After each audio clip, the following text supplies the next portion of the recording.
اعتراض شته مقابل به اعتراض نشته ما ته توجه کې 15 منټ کې خبره ختمه د الله په ذکر خو اعتراض نشته کنه د رسول الله په ذکر باندې اعتراض دی آیتونه په خپل ځای باندې احادیث مبارکه په خپل ځای باندې د الله په ذکر ستا اعتراض نشته کو تعالی ثانیاً زه تاسو کما د الله په ذکر ولې اعتراض نه کې تعالی ډېر جوابونه درکې هغه خالق کائنات ته هغه د عدم د وجود تر واستما قران کریم فرمایي هل اتا علی الانسان حين من الدهر لم يكن شيئا مذكورا دا انسان په مقدس مکه هیڅ شی هم نو په کلمه د کن باندې ما پیدا کو دلمي وجود ورکو وجود می ول په مخلوقاتو کې بیا خيسته ورکو لقد خلقنا الانسان في احسن تقويم هر انسان به برجسته دا وي د الله ذکر زکه کوما الله پیدا کړي ما دویمه خبره دا ده چې الله پیدا کړي ما د الله ذکر به زکه کوما قران کې الله تبارک وتعالى فرمایي د مسلمان ډیفینیشن سره د مسلمان تعریف سره الذين يذكرون الله قياما وقعودا وعلى جنوبهم ويتفكرون في خلق السماوات والارض مسلمان به په سبانه پیژنې د په خله باندې به همیشه ذکر الهي دی به الله تبارک وتعالى ذکر کوي ز خپل طرف تروالم توجه بنا خوا کوي دا کل کائنات کې قران کریم فرمایي هو الذي خلق لكم ما في الارض جميعا علما په پويږي د کې د الله برای اختصاص ته هر یو مخلوق به وي خدای دا هر سما لپاره پیدا کړی دی باری تعالی فرمایي نه دا مستاره لپاره پیدا کړی دا الله ذکر زکه کوما اخري توجه کوي دا الله ذکر زکه کوما درې خبرې مو کړې الله وجود را کړی خو وجود را کړی بیا په دې کائنات کې د اساس زبا په نظر راځي خدای پاک زما لپاره پیدا کړی نو زه به دومره بے وفا شمه زه به دومره غدار شمه چې الله تبارک وتعالى دا نظام عالم زما لپاره پیدا کړی دی او زه د الله تبارک وتعالى په دې خله باندې ذکرونه کما دا الله حبد دی بیان نکما نو بل طرف تراشو نو حضرت آدم علیه السلام چې کله چې د غنم دانه او خړل شو الله تبارک وتعالى ته پزارو قطار باندې وجرل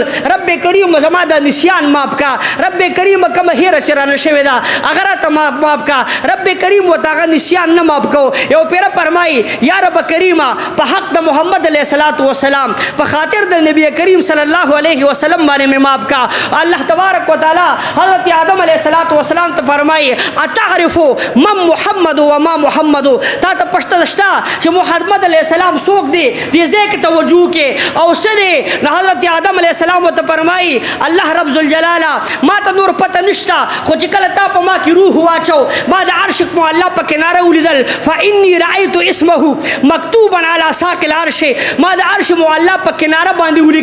ولیدل چې یو طرف ته لا اله الا الله لیکل شو بل ته محمد رسول الله لیکل شو یره ما او قتل کو هر څوک د خطا ته دون منظور نظر د چې په کلمه کې رضان سره یو توجه کې بس اخیری درې نتیجه بیانوما یو طرف ته الله ذکر زکه کوما الله پیدا کړي هر شی زما لپاره پیدا کړي نو بل طرف ته راشه کنه چې کله آدم علیه السلام الله تبارک وتعالى ته وي رب کریم نور را ته پته نشتا خو چې کله دراله وجود ور راکو ما او قتل بارش مو الله په کناره باندې فإني رأيت اسمه مكتوبا على ساق العرش ما د عرش مو الله په کناره باندې د محمد پاک صلی الله علیه وسلم نمونه ده الله رب جلاله و تعالی جواب کې سوئی لولاه لما خلقتك يا آدم اے آدم علیہ السلام کو دا شخصیت میں نہ پیدا کولے مات نہ پیدا کولے اہل سنت و جماعت وی اللہ رب ذوالجلال سے پیدا کرے خو په خاطر د محمد رسول اللہ صلی اللہ علیہ وسلم معلومه دا شو چې الله پیدا کړي ما دا الله حمد په بیانو ما نو دې طرف تم را شکلا چې الله پیدا کړي چا په خاطر هم د محمد مصطفی صلی الله علیه وسلم په خاطر زکا حدیث کې حدیث قدسی نے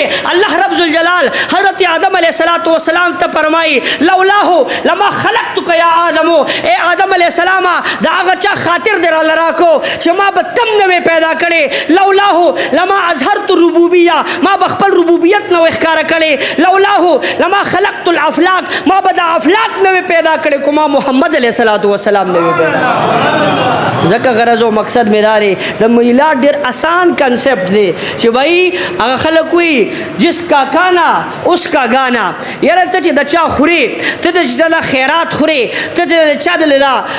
د وجه نه تا ته وجود بلاو شوی کم سے کم دا ذکر خکوا کنه یو ام پی ای د لوړو کې لار په خکې هغه بیا دا خپل عہده نه دا ډیزیګنیشن نه هغه بیا چې کم د 10 بردار هم شي او ته لګیا دا